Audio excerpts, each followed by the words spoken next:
Coucou tout le monde, j'espère que vous allez bien.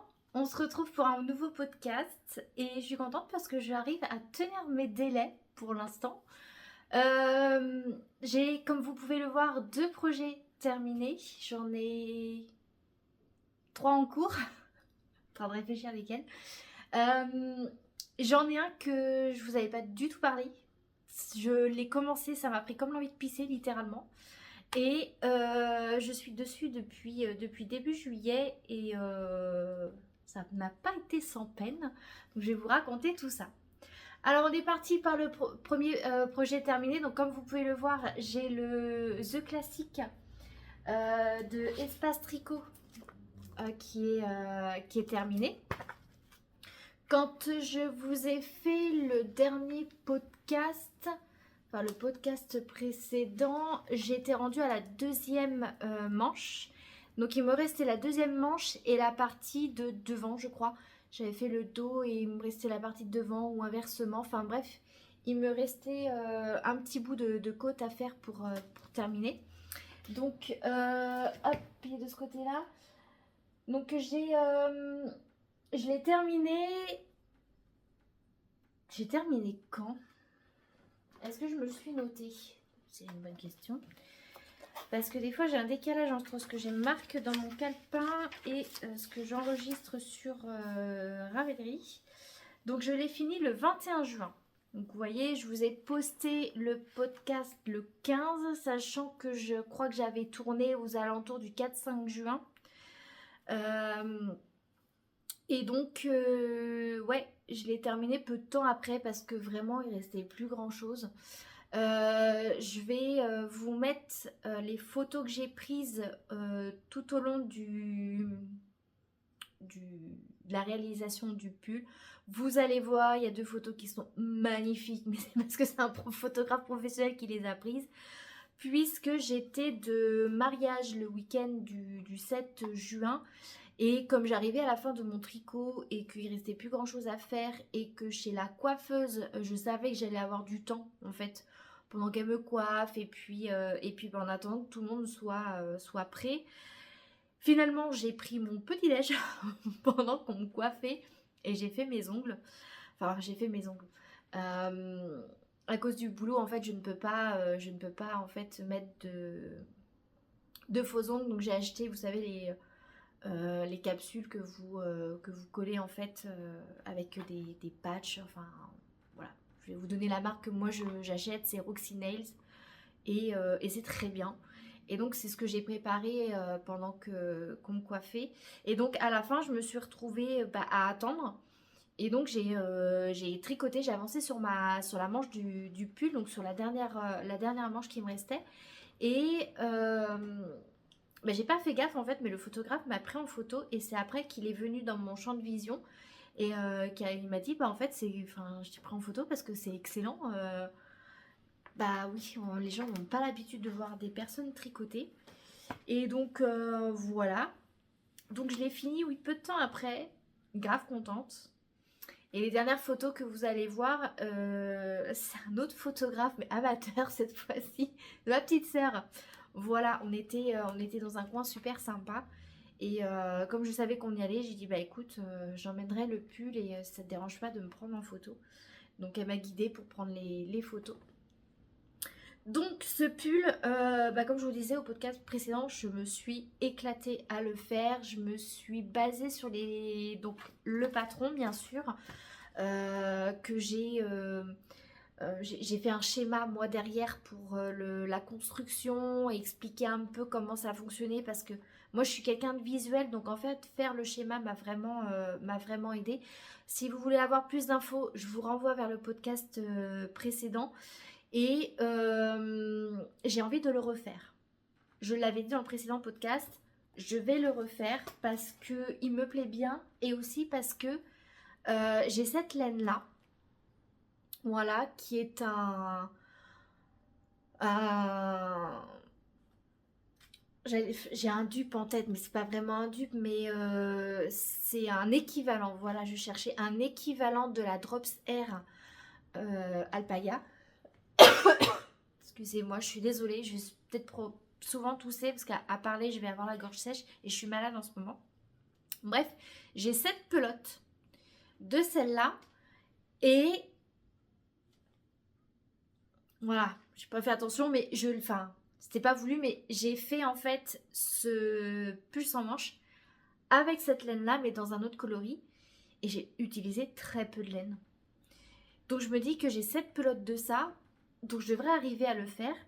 Et justement, je regardais tout à l'heure, c'est un pull qui est prévu pour être tricoté en 4 mm. Moi, je l'ai fait en 3,5 parce que c'est une laine qui se tricote en 3,5, 4, 3, entre 3 et 4, il me semble. Donc je me suis dit je vais me mettre un peu entre les deux. Normalement on doit être une demi-taille en dessous pour le col et tout ce qui est côte. J'ai pas fait. Et là c'est de la laine qui se tricote en 5. Et en fait j'ai envie de la tricoter en 4, voire 4,5. Parce que en fait le tissu que vous voyez là, je l'ai tricoté en 5. Et il est relativement dense. Donc je me dis qu'en 3,5, en 4,5 plutôt, 4,5, ça devrait le faire. Je pense que je vais descendre en 4 pour faire les côtes. Et 4,5 pour faire le corps. Et j'ai 7 pelotes, donc ça devrait le faire. Donc je vais être une demi, voire une taille d'aiguille supplémentaire. Donc j'espère qu'il sera un chouï plus large. Parce que là, il est plutôt près du corps. Et je voudrais qu'il soit un petit peu plus ample. Donc je vais prendre exactement les mêmes instructions que pour celui-ci. Mais avec cette laine-là tricotée en, ouais, je pense 4,5. Après, au niveau du cou, je sais pas encore trop ce que je vais faire. Est-ce que vraiment je tricote bas? De toute façon, je veux que mon col soit plus bas parce que cette laine, elle est plutôt... elle gratte. Enfin, elle gratte. Oui, elle me gratte. Elle me démange. Voyez ça comme vous voulez. Mais elle est plutôt rêche. Et à même la peau, les mains ça va parce que bon les mains, comme je vous disais au précédent, il me semble que je vous disais ça au précédent podcast, les mains, enfin j'ai l'habitude de mettre les mains dans le cambouis au lieu d'avoir des gants pour me protéger parce que des fois j'utilise des trucs un peu agressifs en termes de produits quoi que ce soit. Mes mains elles ont un peu l'habitude, mais dès qu'on arrive au niveau du bras ou surtout au niveau du cou, ouais c'est un peu... J'aime pas trop la sensation. La drops est quand même plus, comment dire, plus douce par rapport à celle-ci. À voir peut-être qu'à force de lavage. Parce que là, en fait, les deux, je les ai juste fait tremper dans de l'eau tiède. Mais il y a de grandes chances que ça finisse dans ma baignoire avec de la lessive. Donc peut-être que à force de lavage, ça va un petit peu assouplir, mais je suis pas sûre. Donc voilà le projet. Donc je pense que d'ici peut-être octobre, parce que je l'ai commencé en février, je l'ai terminé en juin. Donc vous allez dire, ouais, 4 mois, c'est long. Mais en vrai, si je m'énerve dessus en taille d'aiguille plus grande, ça devrait mettre beaucoup moins de temps. D'autant plus que là, j'étais en multi-projet et pendant 3 semaines, j'ai pas pu tricoter parce que d'une, j'étais malade et après, j'ai eu mes tendinites qui étaient un peu en feu. Donc voilà, j'ai perdu un peu de temps. Là, si je me mets en monoprojet, il y a peut-être moyen que ça aille assez vite. À voir. Donc voilà le projet et voilà le pull terminé. Donc pour moi là ça très clairement ça va être un basique et ça va être un patron que je pense que je vais un peu user et abuser parce qu'en fait il est très bien. Quitte à peut-être mettre un peu de fantaisie ou que sais-je, mais par exemple en bicolore. Ça pourrait être sympa, je sais pas. Mais en tout cas, c'est clairement un patron où je vais peut-être assez régulièrement me réfugier si je veux un bon basique avec une certaine laine. Voilà. Un peu le projet pour la suite des The Classiques. Ensuite, celui-ci, donc c'est le pull Copenhagen que j'ai pris gratuit sur Hobby. Je sais plus c'est qui la créatrice, est-ce que c'est marqué dessus? Maria Soltoft,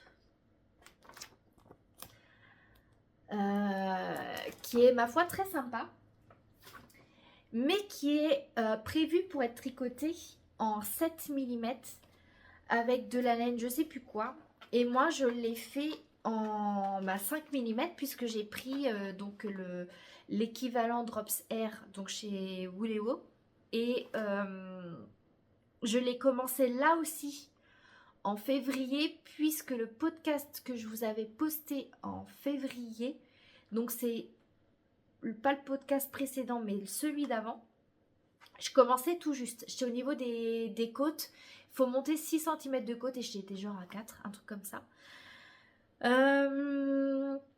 Voilà, donc il a fallu que j'adapte absolument l'entièreté du patron, puisque je ne partais pas du tout avec le même échantillon, puisque je tricotais en 5 et celui-ci est prévu en 4. Donc je n'avais pas, voilà, il a fallu que j'adapte quoi, hein, tout simplement. Donc j'ai une flopée de notes pour ce patron. Si vous voulez faire le même, sachant que là sur le cintre c'est pas très valorisant, je vous mettrai une photo quand j'aurai pris, parce que j'ai pas encore pris de photo de ce projet porté. Donc à la base on part, donc c'est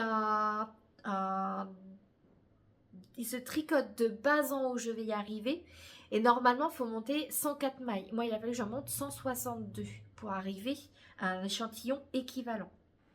C'est la première fois que je faisais un échantillon pour tricoter un truc.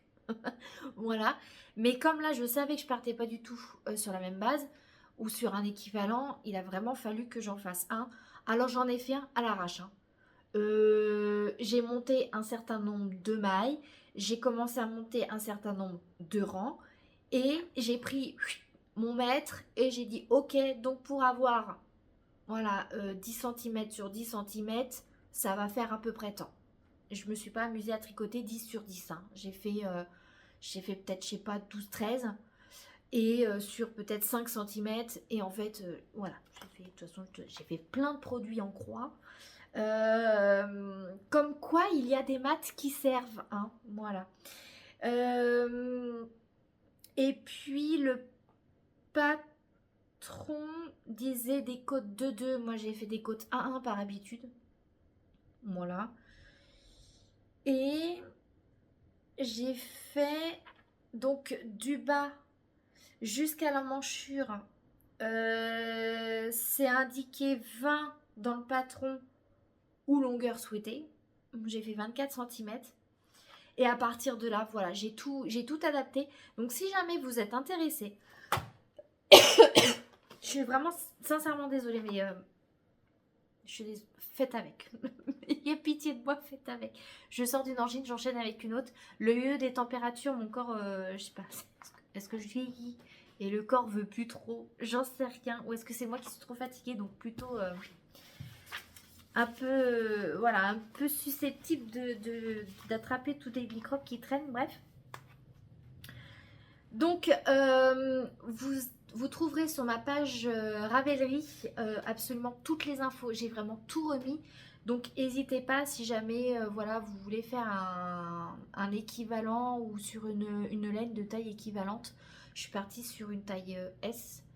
Il n'est pas très près du corps. Il y a un petit peu d'aisance positive. Mais voilà. Il est plutôt... Alors, je dirais pas qu'il est crop top, mais il m'arrive en fait au niveau du pantalon. Moi, je prends des pantalons plutôt taille haute. Enfin, ça m'arrive vraiment à la taille. Et il arrive à peu près au niveau du pantalon. Si je me mets debout, vous voyez, donc ma taille, elle est là. Le pantalon arrive à peu près là. Et donc, le pull arrive à ce niveau-là. C'est quelque chose que je prévoyais de toute manière de mettre en mi-saison. Donc, c'est très bien. Que dire de plus? Ça montait assez vite hein, vu que c'est de la grosse laine, donc ça c'est intéressant. Je suis encore sur le Sophie Hood et vraiment c'est des projets pour alterner avec celui que je vais vous montrer après. Enfin celui que j'ai lancé sans vous en parler, ça fait du bien. Parce que là ça fait 2 mois que je tricote du 3 mm. Je, je n'en peux plus. Je suis sur du monoprojet et c'est pas dans mes habitudes. Je sature. Vraiment j'arrive à la fin et je sature. Mais ouais, en fait, avoir ce genre de projet qui se tricote très vite, ça fait du bien un peu de temps en temps. Et voilà, bon, il était plutôt sympa à faire, plutôt fière de moi parce que j'ai réussi à bien adapter. Vraiment, mes calculs étaient bons et tout, donc je suis vraiment super contente. J'avais peur hein, parce que vraiment, je suis partie, mais à la one again, comme on dit. J'avais un patron qui servait à peu près de base. Il a fallu adapter avec une laine que j'avais tricoté pour faire ce genre de projet, donc c'était vraiment une grande aventure. Et le résultat est plutôt sympa, je suis assez contente.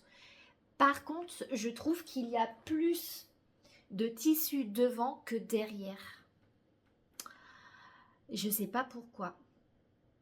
Moi, je trouve qu'au niveau du patron, est-ce que c'est prévu pour caler un peu de la poitrine? Et moi, j'ai rien, donc voilà. Est-ce qu'ils se sont dit, on va peut-être mettre un peu de marge là où c'est censé avoir un peu, voilà, des choses à rentrer dedans. Et puis moi, bah, comme il n'y a rien, bah, ça fait un peu plat. Mais bon, bref.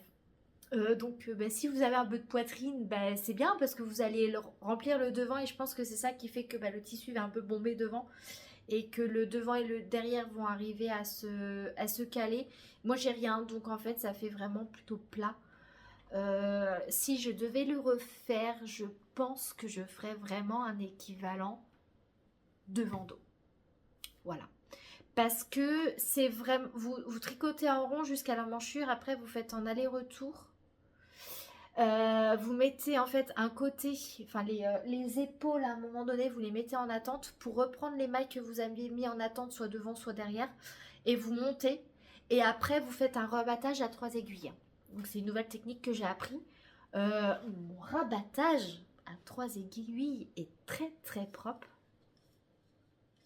je trouve. Ouais, attendez, je vais vous enlever ça. J'ai pas encore enlevé les fils, mais il y a un fil que je vais laisser parce que ça me permet de savoir le devant du dos.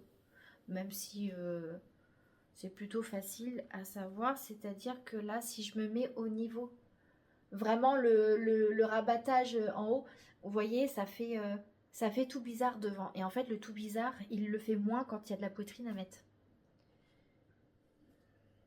Bon. On n'a pas voulu m'en donner. Voilà, j'ai rien. Donc, on fait avec les moyens du bord. Donc ça, c'est quelque chose que j'adapterai pour la prochaine fois. Mais mon rabattage, vous voyez, il est juste là. C'est clean, hein? Franchement, bien joué, hein? On voit peut-être un peu plus ici. Voilà, donc je suis vraiment, vraiment très très contente. Parce que j'ai bien su adapter, parce que de base en haut, ouais, je suis vraiment pas fière, hein. Enfin, pas fan plutôt. Parce que quand j'ai voulu le tester au niveau de la longueur, bah, c'est pas pratique. Donc ouais, moi les pulls, je suis adepte de haut en bas. Mais bon, ça après, c'est les goûts, les couleurs. Je trouve que oui, quand on doit adapter, quand on suit le patron parce qu'on prend vraiment tout ce qu'il faut bien comme il faut, j'irais, on y va les yeux fermés. Mais comme là, il a fallu que j'adapte tout, ouais, pour essayer après, c'était pas pratique. Mais je suis vraiment très très contente du résultat. Voilà. Je pense que je repartirai sur ce patron-là avec une laine équivalente qui tricote en 5. Et comme j'ai déjà fait tous les calculs, bah normalement j'ai plus qu'à suivre. Par contre, bah voilà, comme je vous disais tout à l'heure, j'adapterai pour faire en sorte que le devant fasse la même taille que le derrière, puisque le devant il y a un peu plus de tissu que le derrière. On monte un peu plus. Voilà. Voilà ce que j'avais à dire. Et j'ai utilisé, parce que dans ces laines-là, voulez-vous, j'avais une couleur qui avait une pelote supplémentaire. Et je ne savais plus c'était laquelle. Et en fait, c'est en regardant pour le classique que je me suis rendu compte que j'en avais 7 en gris. Et donc, je me suis dit, bah, il me reste 5 de cette laine-là. Et ce petit bout-là, j'ai pas pesé, hein, parce que ça doit être tellement... Je sais pas, je dois avoir peut-être 5, 10 grammes. J'ai passé donc, grosso modo, 2 pelotes 3/4 pour faire tout ça. Donc vraiment, je me suis dit, je vais faire un pull sans manches, parce que en termes de quantité, je sais pas trop ce que ça va me manger, et ça m'a rien mangé. Il me reste encore plus de 5 pelotes. Je sais pas ce que je vais en faire. Je désespère. Parce que mon objectif de 2025 partait très bien.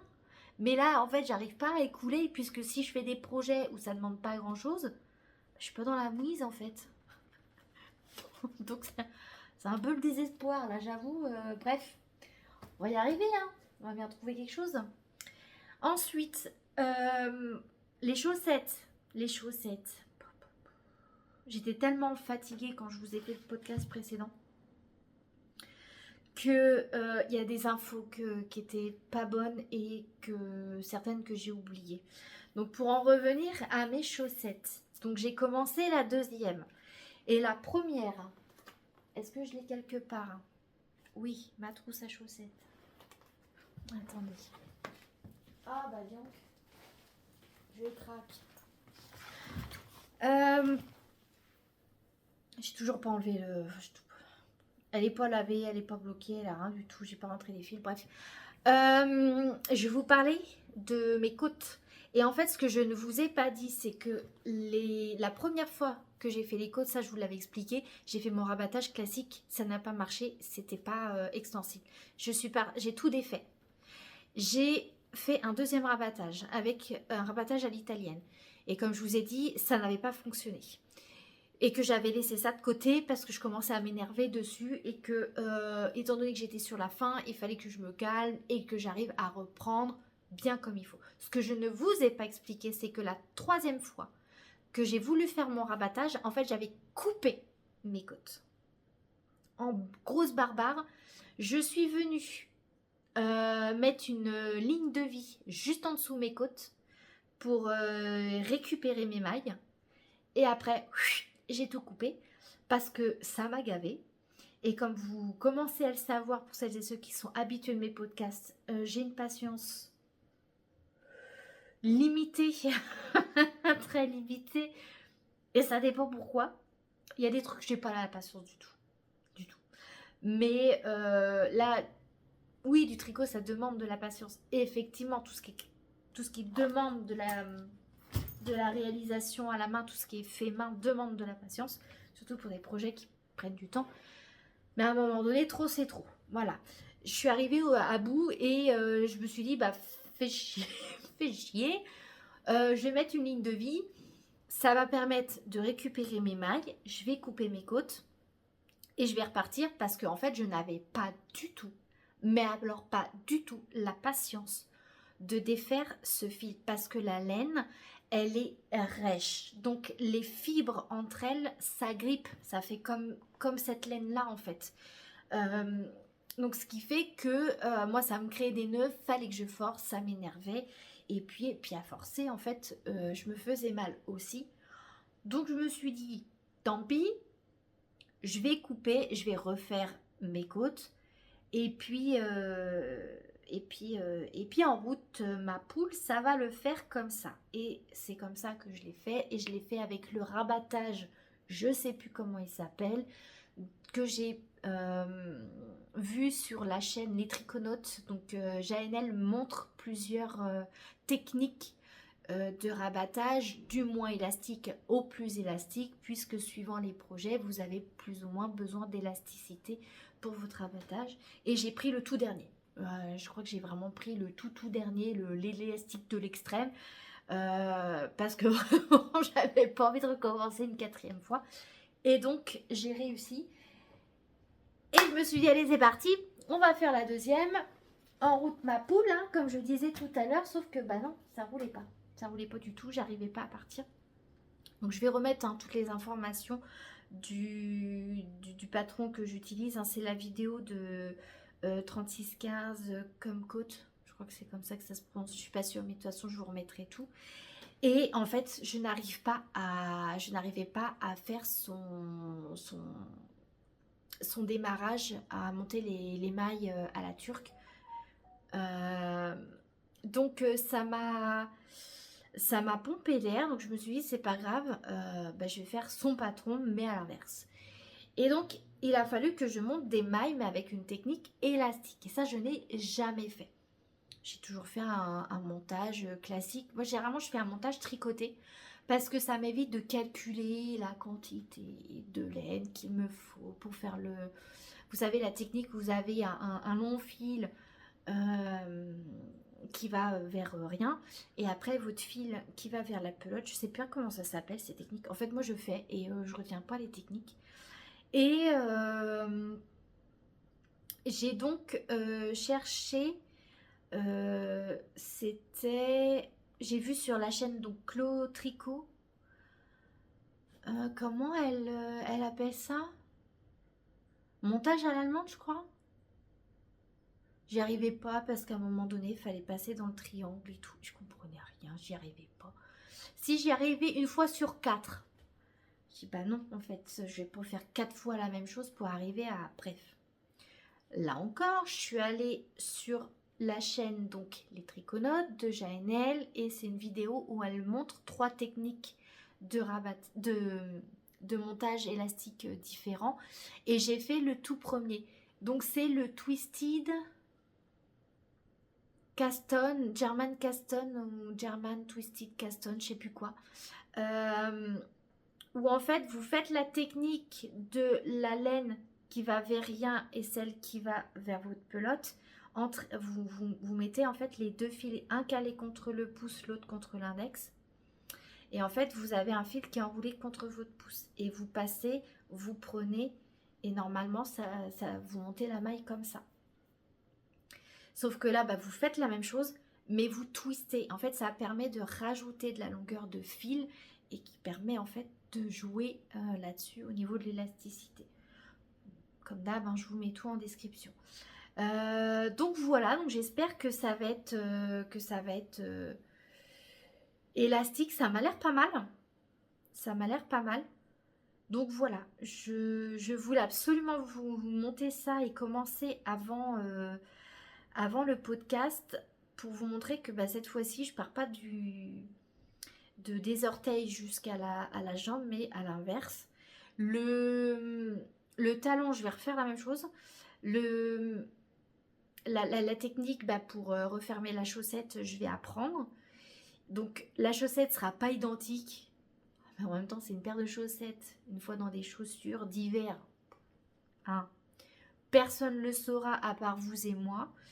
Et puis ce sera très bien parce que bon, j'aimerais bien mettre cette chaussette cet hiver. Et surtout, j'aimerais bien en commencer d'autres. Et pour en commencer d'autres, je voudrais terminer celle-là. Comme je vous l'avais dit dans un précédent podcast, j'ai une autre laine à chaussettes tout en lin. Donc comme elle est tout en lin, c'est une chaussette plutôt d'été. Et je voudrais faire des chaussettes qui arrivent vraiment juste au niveau au-dessus de la cheville. Voilà, en gros faire des soquettes. Donc c'est pas de la laine que je vais tricoter tout de suite, mais probablement printemps prochain. Mais là, j'aimerais bien faire des chaussettes cet hiver parce que j'aimerais apprendre le jacquard. Voilà, il y a 2 techniques que je veux apprendre incessamment sous peu, les torsades et faire du jacquard. Voilà, transition parfaite pour la suite. Puisque je suis partie sur un projet où justement il y a des torsades. Et alors, badam bon sang, qu'est-ce que j'en ai bavé à comprendre ces fichues torsades. Alors, bon, le patron, les pauvres, mes patrons, ils morfent, parce que je les envoie partout, j'annote de partout. Bref, je suis partie sur le... c'est le Twist Loop Top de Other Loops. Oui, c'est ça. Donc, je suis partie sur cette beauté. Ah là là. Qu'il est beau ce haut, j'adore. Je trouve que c'est un haut entre deux. C'est-à-dire que suivant comment vous vous habillez, là, elle le met avec un pantalon un peu années 80-90, vous savez, les pantalons plutôt larges, mais qui arrivent à la taille. Avec une veste, ça peut faire très chic. Et puis avec des... comment que ça s'appelle? Pas des mocassins, mais des derbies.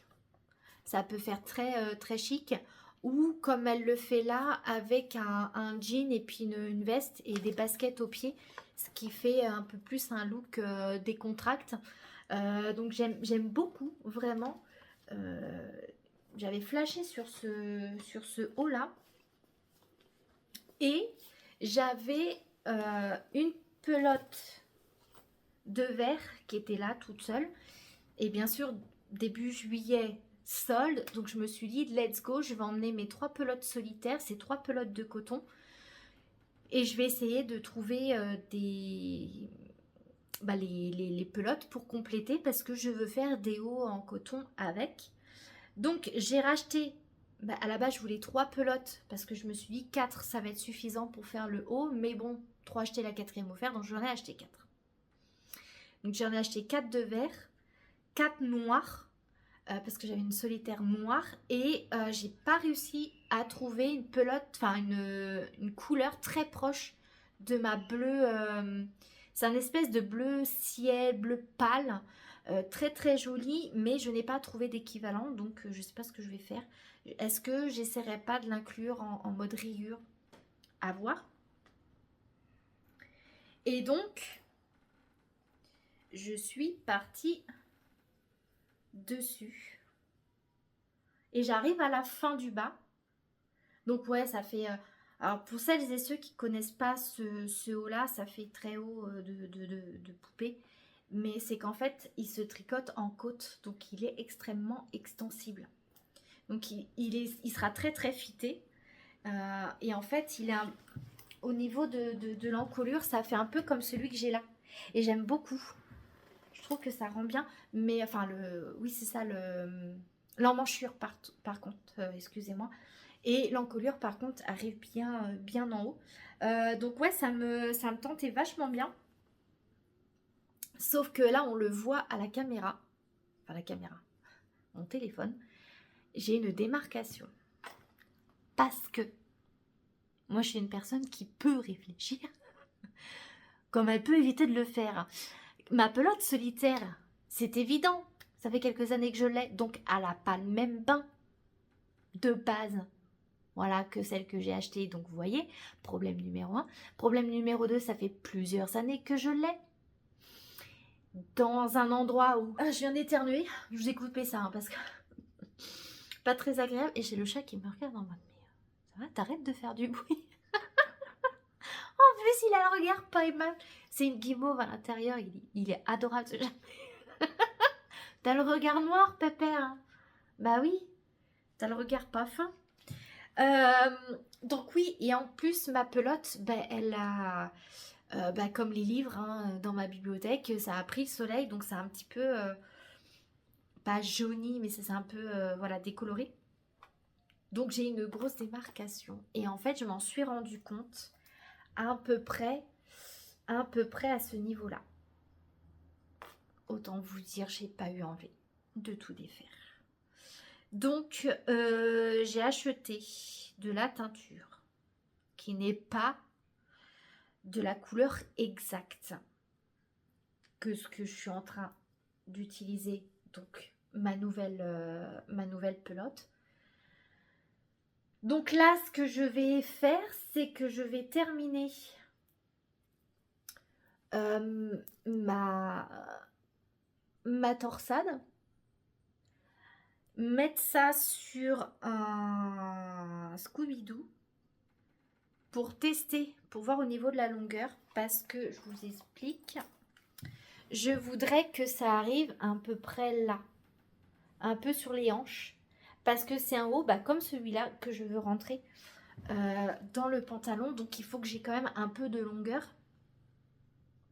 à la fois pour, si jamais l'envie me prend de le mettre par-dessus, j'ai quand même un peu de longueur, et en même temps, bah, je peux le caler dans le jean, ça va pas tout de suite hop, ressortir, parce que j'ai pas assez de longueur pour tout caler.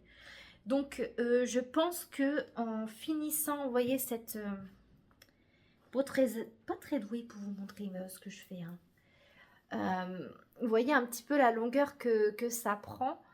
Donc là, en fait, je suis en train de démarrer un peu celui-là. Là. Donc il me reste plus grand-chose en termes de torsade.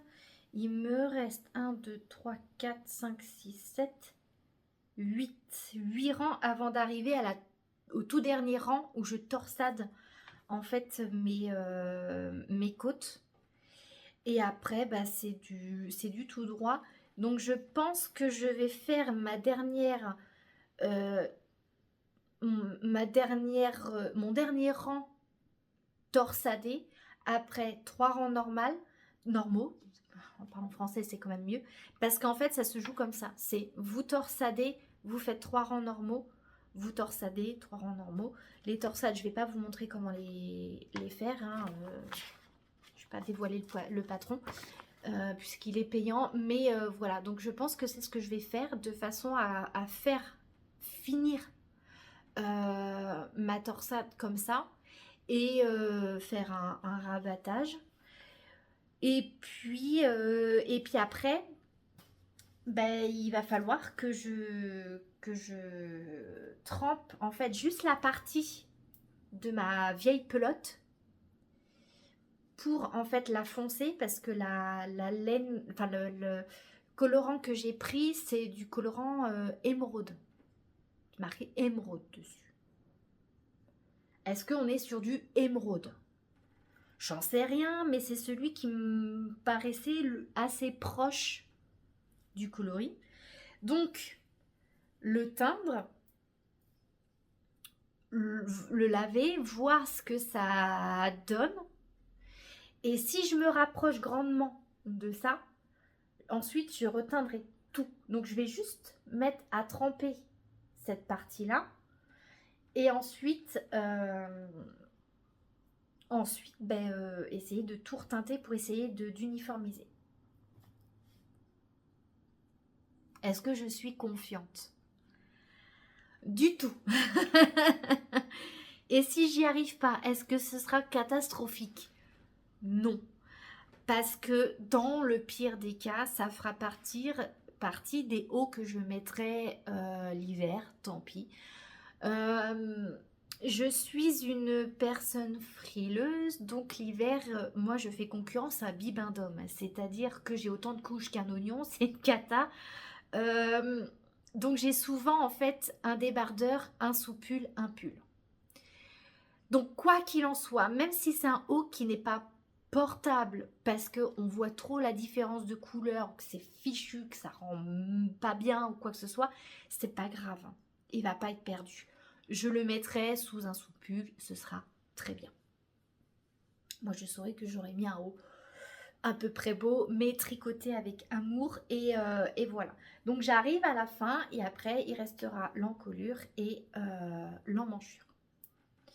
Et j'ai appris mes masses de techniques avec ce haut. Je suis super contente parce que vous faites des augmentations gauche-droite, gauche envers, droite envers. Donc déjà, moi quand je fais des augmentations, je fais des augmentations. Voilà, je prends en fait entre deux mailles et c'est comme ça que je fais mes augmentations. Est-ce que je fais du gauche-droite, droit envers, gauche envers? Oh, ça sert à rien du tout. Je fais une augmentation. Point. Donc ça déjà, j'ai appris. C'est super cool. Mais en plus, j'ai appris à faire les torsades. Et alors, les torsades que je vous raconte, je n'en ai jamais fait. Et au niveau du patron, il y a donc un diagramme qui vous explique comment faire la fréquence on vient torsader. Et en gros, il y a une légende pour expliquer c'est quoi le symbole. Et c'est marqué, voilà, faut faire comme ceci, faut faire comme cela.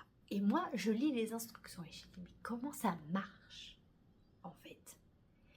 Parce que un diagramme, c'est visuel. Ça, j'aime bien. Bon, je sais pas très bien lire les diagrammes, mais celui-là, très facile à lire. Mais les explications qui allaient avec. J'étais, mais comment en faisant ça, on atteint ce qui est affiché sur la photo? Mon cerveau n'arrivait pas à comprendre comment mécaniquement ça allait fonctionner. Sauf que moi, je suis une personne visuelle. J'ai un cerveau, il fonctionne par visualisation. Si je n'arrive pas à visualiser, mon cerveau bloque, en fait. Tout simplement. Et je suis très chiante à ce niveau-là, j'en conviens, parce que je suis une personne qui aime comprendre ce qu'elle fait. Et là, en fait, je n'arrivais pas à comprendre, je n'arrivais pas à visualiser. Je ne comprenais pas comment, en suivant les instructions, on pouvait arriver à un tel résultat.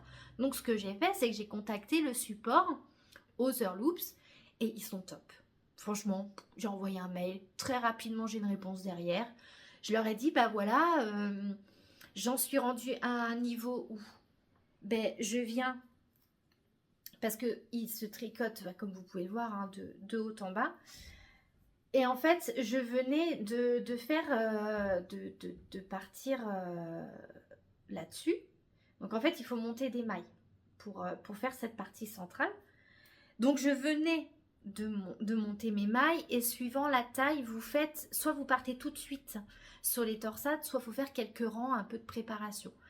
Et donc là, au vu de la taille que je prenais, donc S, je crois que j'ai pris. Oui, S. Je partais d'entrée de jeu sur les torsades. Et en fait, j'arrivais pas à comprendre. Et j'étais allée voir ma petite voisine qui tricote et qui fait des torsades. Et bon, ma petite mamie, 82 ans, elle a eu un petit passage où elle n'était pas trop en forme. Et je lui ai dit, non, mais vous tracassez pas, je vais pas vous embêter avec ça, je vais me débrouiller. En plus, ça faisait longtemps qu'elle avait fait des torsades. Donc là, en fait, non seulement elle n'était pas en forme, mais elle n'arrivait pas à me ressortir comment faire. Je lui ai dit, vous tracassez pas, je vais me débrouiller. Je suis allée chercher sur Internet, je n'ai pas trouvé l'exact tuto pour faire ces torsades-là. Qu'à cela ne tienne, donc j'ai contacté le support et le support, je leur ai dit, voilà, je suis quelqu'un qui visualise, mais je n'arrive pas en fait à visualiser les instructions écrites. Est-ce que vous avez un tuto vidéo? Ah non, désolé, on n'a pas de tuto vidéo. Et je vois le mail et je dis, merde quoi. Ça faisait déjà presque une semaine qui était passée entre le moment où j'ai commencé le haut et le moment où j'ai reçu une réponse du support. J'ai fait chier quoi, je suis bien lancée, je suis hypée par le projet, je me débrouille bien, mon tricot est régulier, j'apprends plein de techniques. Puis le haut, il est magnifique. Je veux arriver à le faire, en fait. Il n'y a pas à tortiller du derrière. Je veux le faire. Donc, il a fallu que je dise à mon cerveau, juste tais-toi. Et obéis bêtement. Suis les instructions sans réfléchir. Juste obéis. J'ai réussi. Ça n'a pas été sans mal. Mais mon cerveau a réussi à juste bêtement suivre les instructions. Et en fait... c'est tout con à faire. Je me fatigue. Vous voyez, comme des fois, on doit se battre. En fait, on est notre pire ennemi, hein, clairement. On est notre pire ennemi. Et donc, je me suis dit, mais parce que je suis allée voir hein, sur les photos des filles qui ont déjà fait le haut, à vraiment essayer de choper les photos au plus près possible, vraiment limite le plus zoomé possible sur la torsade, de voir ce que ça donnait. Et en fait, j'ai l'impression que certaines, leurs torsades sont pas dans le même sens, mais je pense que c'est parce que les filles doivent être gauchères. Donc en fait, elles ont suivi les instructions, mais je pense elles tournaient dans l'autre sens. Enfin, Ouais, vu qu'elles sont gauchères, je pense que ça doit être ça. Je ne sais pas s'il y a des gauchères ou des gauchers parmi vous, mais est-ce que vous vous retrouvez en fait à pas être dans le même sens? Et donc pour des torsades, ça doit peut-être... pour moi, voilà, c'est la réponse que je me suis trouvée. Ça se trouve, c'est pas du tout la raison pour laquelle les filles n'avaient pas des torsades qui allaient dans le même sens, mais bon, bref. Donc j'ai réussi. Et ça me donne envie d'en faire plein d'autres des torsades. Vous voyez, j'ai acheté le Dagmar de Petite Knit. Parce qu'en fait, c'est un projet que je voulais faire pour apprendre les torsades. Alors clairement, faut pas partir là-dessus. À mon sens, pour faire des torsades, parce qu'en fait, il y en a beaucoup. Mais elles ont l'air d'être simples. Ah, bien sûr. Donc, mais voilà. Franchement, pour débuter, je le trouve pas si mal ce haut. Honnêtement, vous apprenez certes beaucoup de techniques en très peu de temps, mais il est plutôt facile. Et le patron, alors autant le patron que je suis pour la Sophie Hood de Petite Knit, je suis très sincèrement outrée parce que pour le prix, pour les explications, la traduction qui est pas ouf, je veux dire, Petite Knit quoi, merde, relis un peu tes patrons. Avec l'ampleur qu'elle a, c'est une des plus grandes designeuses de tricot. Je sais pas, Bichette, revois un peu tes patrons et revois la traduction. Elle doit avoir une équipe derrière. Enfin, il faut faire quelque chose parce que je trouve que c'est pas bien traduit. Voilà. Je sais pas ses autres patrons. Je n'ai juste vu que le Sophie Hood, que j'ai pas trouvé ouf en termes de traduction. Celui-là, le patron, il est clean. Vraiment, il est clean. Les instructions sont simples à suivre. On vous prend par la main, mais on vous brode pas plein de trucs inutiles autour. Ça va à l'essentiel, de manière simple, fluide. Il y a juste merde.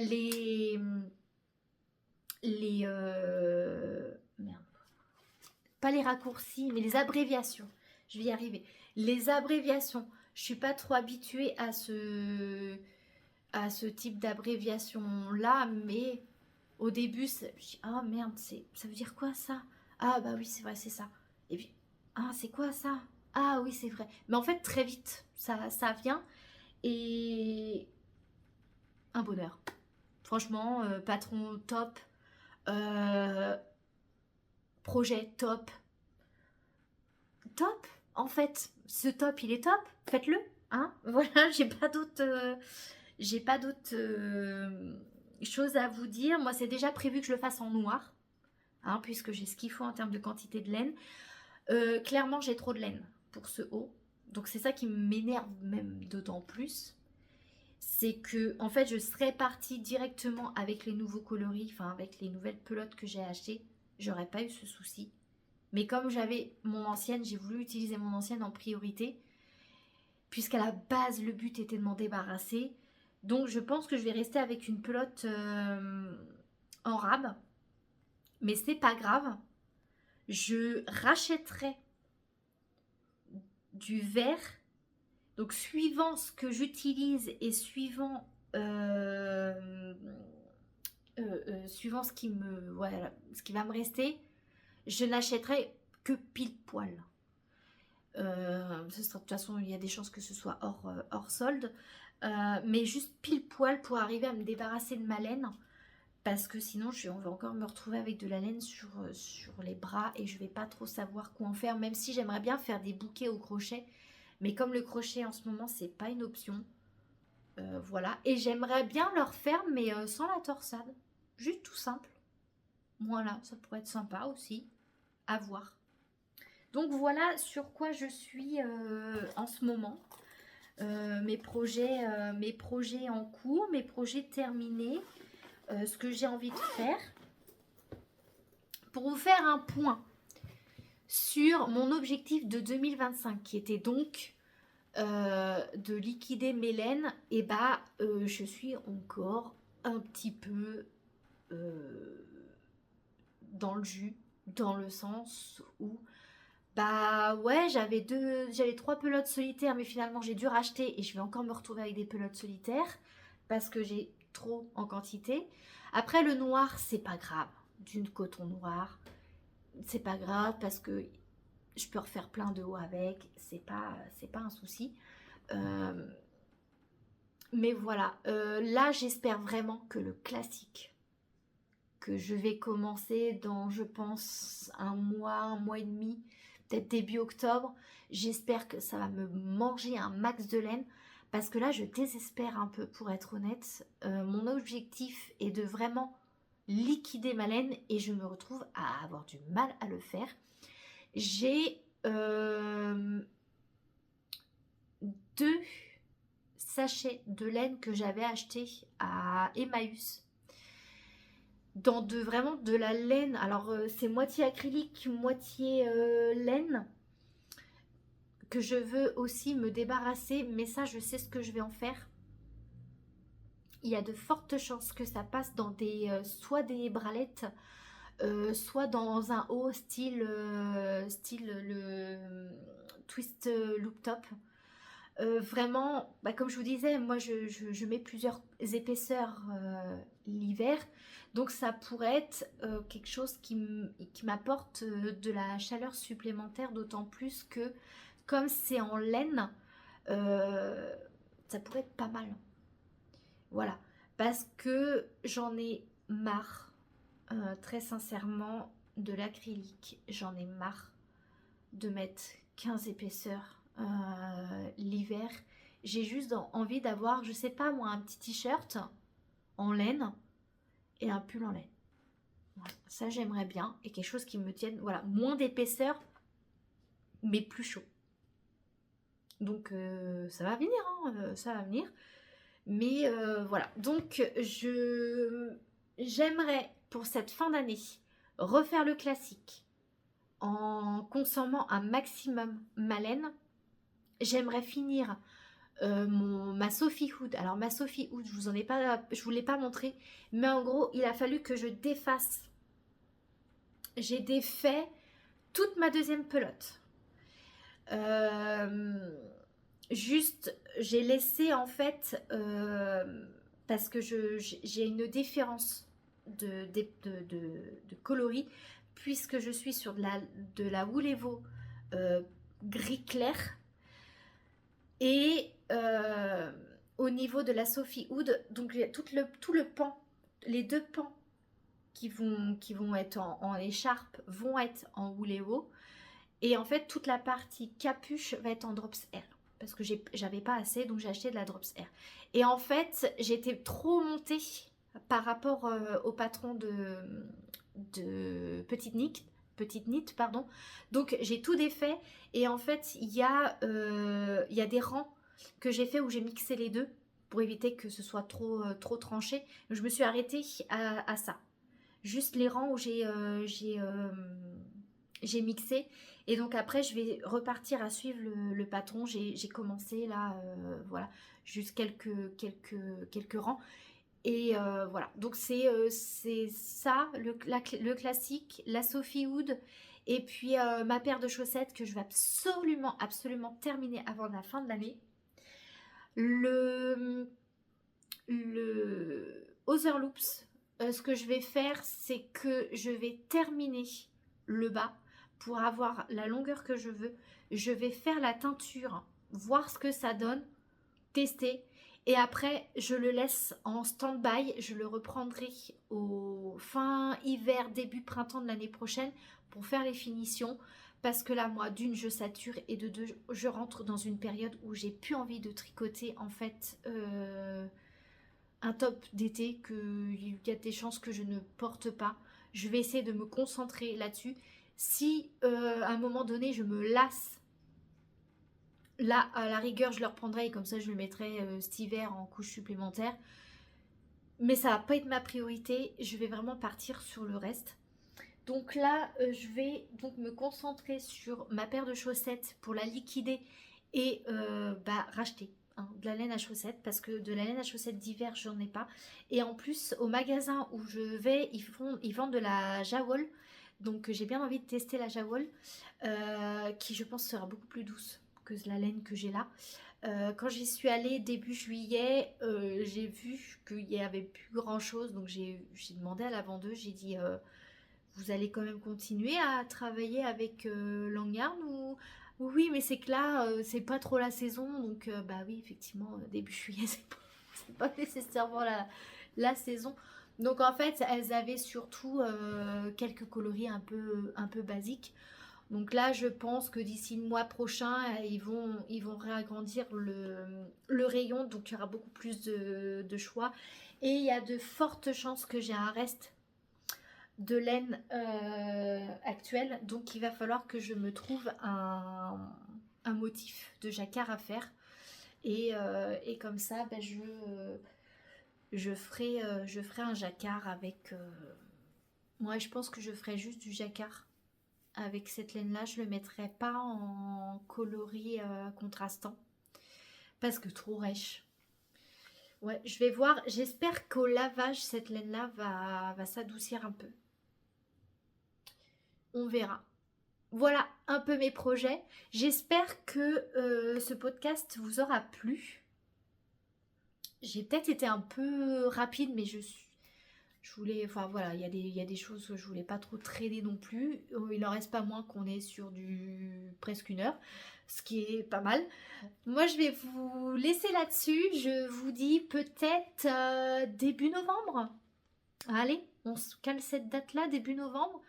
J'espère que j'aurai pas mal avancé sur mes projets. J'espère que la chaussette sera terminée. J'espère que la Sophie Wood aussi. Ce serait chouette et que mon The Classique numéro 2 sera bien entamé. Là-dessus, voilà, je vous laisse. Je vous fais de gros bisous. Prenez bien soin de vous et à bientôt. Ciao tout le monde.